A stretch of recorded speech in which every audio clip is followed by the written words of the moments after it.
Here we are back in South Yarra, Melbourne, Cosi Bar Ristorante, our beautiful courtyard, our beautiful setup, once again to show you another authentic recipe.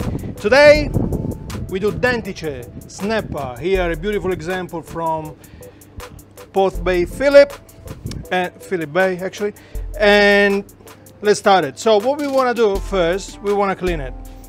The scale obviously has been already removed from our fishmonger. Beautiful job, thank you Mark. And we want to clean it. So the way we do it is called boat cut, and you want to run your knife, which obviously I suggest to be very sharp, and you want to feel the actual bones and just slicing it both sides.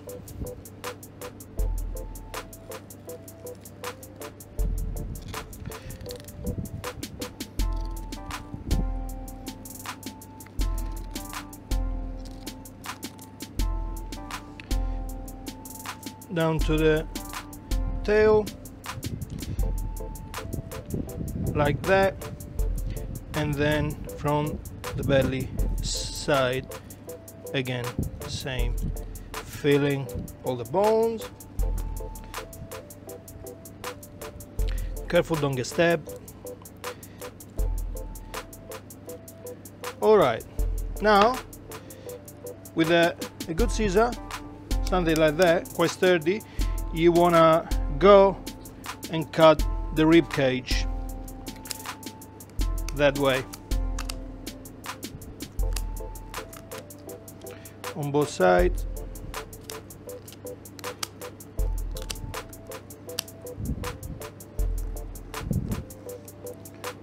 To the very end, away from the neck, and then away from the tail, and there you go, nice and clean, so you won't have bone inside, apart a few on the belly, which you're now going to remove with your scissor that way. Obviously in our kitchen we don't throw anything, and you shouldn't either, so if you do this, just keep that, use it for a beautiful stock to flavor your risotto, for example. Alright, as you can see, the dentice is nice and clean, no bones inside, so you can enjoy it. Now, what you want to do, you want to have a heavy base pan, so it's going to retain the heat a lot while cooking. Nice and warm, ready to go. There's some good that's actually not the brand of it, vegetable oil. We use grape seeds oil, which has a high resistance in smoking point, and also is absolutely neutral. Some salt on the skin that will help to crisp up, and also will prevent stickiness to the bottom of the pan. Down you go, don't splash it. Your eyes and your beautiful face is too precious to be scarred. Apply a bit of pressure in there, so the side of the fish actually flattens and you get an even cooking on the skin. Tips number 2, if you noticed. Alright, so by the time this is happening, the Mediterranean recipe also contemplates some cherry tomatoes, some capers puntina, a bit of rosemary, which I like even if it's not part of the recipe, a couple of fillets of anchovies, green olives, and garlic. So by the time that this fish is cooking, what we want to do, we want to slice the garlic nice and thin. This preparation should satisfy your hunger for 2 people, or as I would do by myself. So all the ingredients for the sauce are ready. We're just waiting for the fish to cook on one side, then we're gonna flip it, and then it's time to put garlic in it.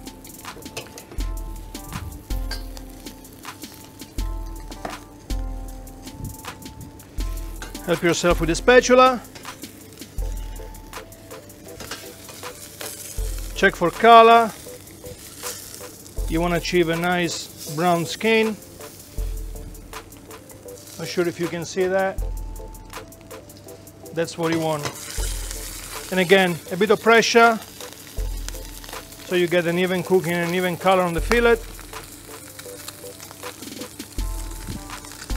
And now it's time to actually put your garlic on one side. Let it fry up, caramelize without burning. Your cherry tomatoes.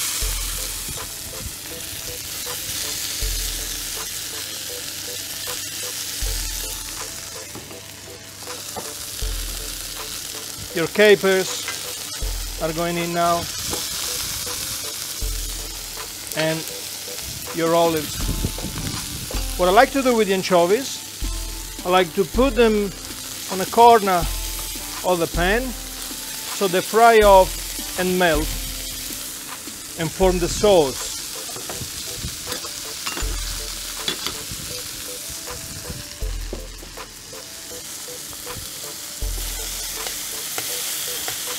There's not much to do now, rather than just waiting and give time for cooking.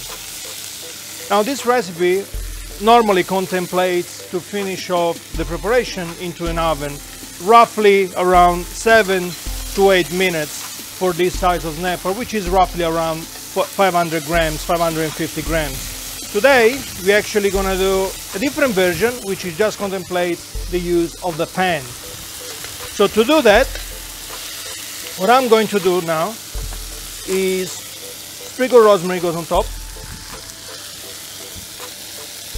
a bit of extra seasoning, a bit of freshly ground black pepper, and then it's time for the wine. Beautiful Vermentino from Bulgari. Thank you, Bulgari.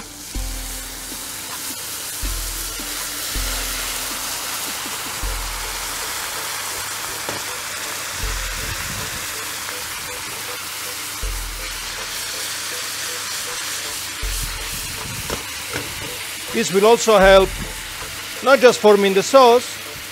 So what I've done there is roughly half a glass, more or less. And have a look at that.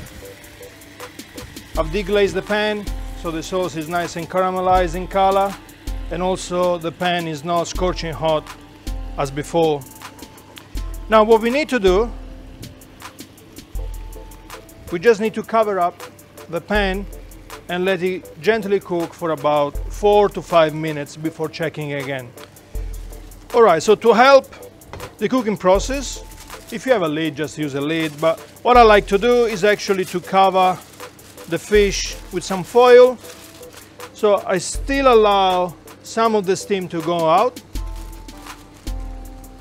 so the fish doesn't really boil. It's more like a braising, pan roasting. Flame down to minimum and give it 3 to 4 minutes extra to complete the cooking process. So here we are about 4 to 5 minutes later. Uncover the goodness. Whoa, incredible. Yes.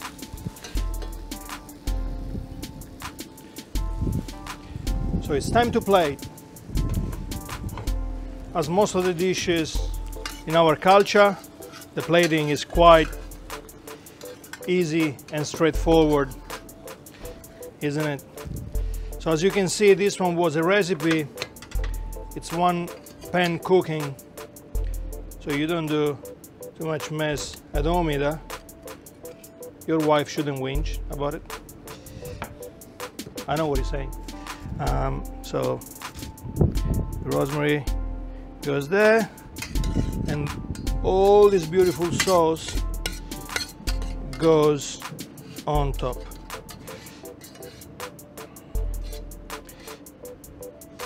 Don't worry if it looks messy.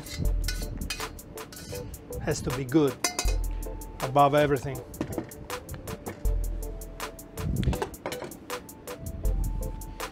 Lemon